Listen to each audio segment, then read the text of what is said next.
You have reached Steele's Awesome Toy Collector's Review. I'm your man, Steele, and today I'll be reviewing from Transformers Kingdom, Rhinox.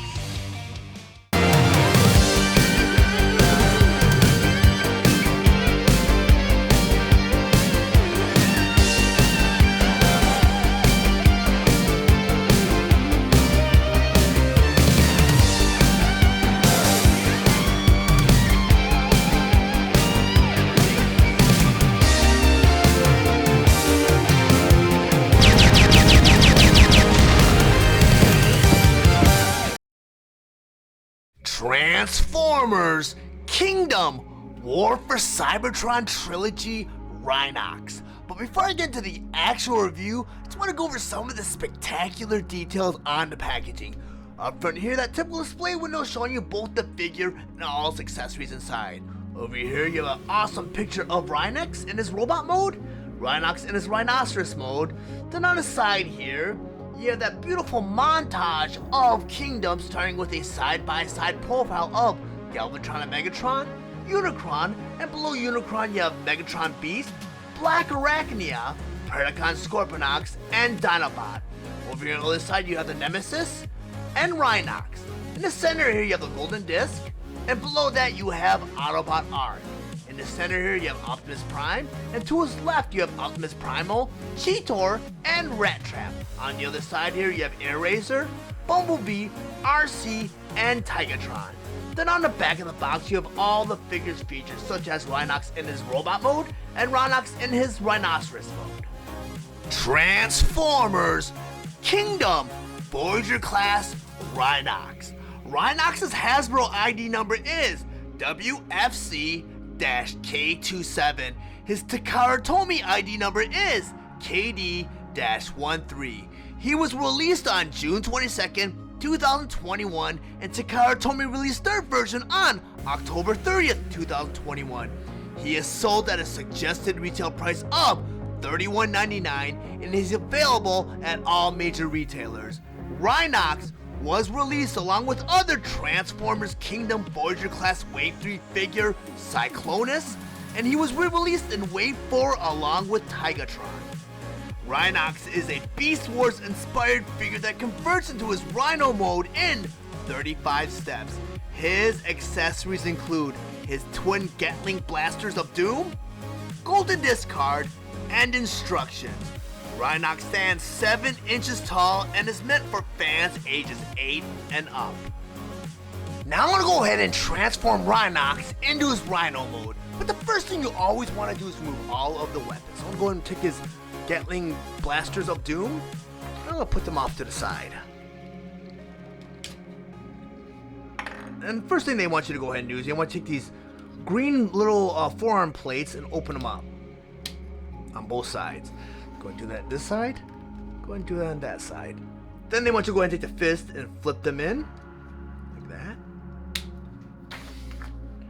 Go ahead and do that to the other side. Flip them in. There you go. Then they want you to go ahead and take the forearms and you want to turn the green part in. Like that. And go ahead and do that to the other side. Then they want you to take this chest piece right here. They want you to open it up. And there's little hinges in the middle here. And you fold them in. And you go ahead and fold it back up like that. The next thing they want you to go ahead and do, they want you to go ahead and turn the figure around. And they want you to go ahead and pull out this whole head assembly. Kind of pull it up like that. Then they want you to go ahead and take the figure, turn him back around again. Take his head and turn it all the way around. Then, I guess there's a hinge right here. So we're going to go ahead and turn the arms in. And there's another tab and hinge right here. They want you to go ahead and fold it so it comes untabbed like that. So it separates right there. They want you to go ahead and do that to the other side. Then the next step, they want you to go ahead and take the arms, or the front legs, whatever you want to call them at this point in time, and move them forward like that. Then they want you to go ahead and take the whole head assembly and bring it down like that. Then they want you to go ahead and take this jaw piece and kind of bring it down like that. Then they want you to go ahead and take these panels on the legs right here, open them up, like that, and like that. Then they want you to take these little gray pieces right here, little tabs, and they want you to go ahead and flip them out, like this. And they want you to go ahead and take the whole figure and bend them right at the knee right here. Bend that right at the knee here. It should look like this right now. Okay, for the next step, you take these inside leg parts and you just flip them up, like that. Just flip that up. Then inside those leg parts, there's a little rhinoceros leg in there. You just slightly pop those out, like that. Get it to that side. Then you take that and you rotate it all the way around. Do that to this side also. Rotate it all the way around. And you bring the leg all the way up. Like this. Then on the bottom here, you got the feet. They want you to slightly tilt them like that. Do that to the other side. Then you turn it up. Like that. Turn it up like that. Then there's these little pegs right here on each side. Little holes right in here. Let's go ahead and just tab them right in. Tab them right in. Then next, they want you to go ahead and flip over Rhinox and take that little backpack part. You flip it up slightly. Then what they want you to go ahead and do, they want you to go ahead and flip everything in so the feet get tucked underneath that backpack part right here. Like that. You're going to do it to the other side. So it looks like that. So next what you want to do is you want to go ahead and turn the legs a little bit. So they go into place like that. Get it to the other side. Take that leg. Kind of bring it like that. Then the next step you want to do is there's these tabs right here, these little flaps. You just bring them up. They come up like this. Do that to the other side. This little thing right here. Just flip it up and tap it all into place like that. The next thing you want to do is you want to grab his weapons. And there's like pegs and holes on each weapon, and they all kind of interact with each other. And what you want to do is you want to put them together so both the handles are pointing in the same direction. Like that. Now you grab Rhinox again. And when you bend him at his knees, there's two little holes right there at the green part, right there and right there. So you go ahead and you grab his weapon. On each side of his weapon there are two pegs, right here and right here. You want to make sure that the handles are facing back. So you want to plug that right into that green little hole. So I'm going to do that right now.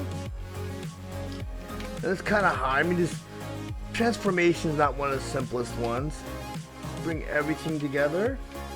And make sure you peg the back end also. Like that. Next, they want you to go and turn Rhinox around. These two gray pieces right here. Just bring them down slightly. Like that. Then you go ahead and turn Rhinox over again. You take these two panels right here and you close them up. And they should all come together like that. Then they want you to go ahead and push everything together. Do that to this side too. And it takes a little bit of finagling. He is kind of a shell former. The shell former is where the outside shell kind of comprises one mode of the transformation. And yeah, now you have Rhinox in his rhinoceros mode. Now that I have Rhinox in his rhino mode and on my display table, I'm gonna go rotate him around so you guys can see what it looks like from all angles. And I have to say, his rhino mode was really well done.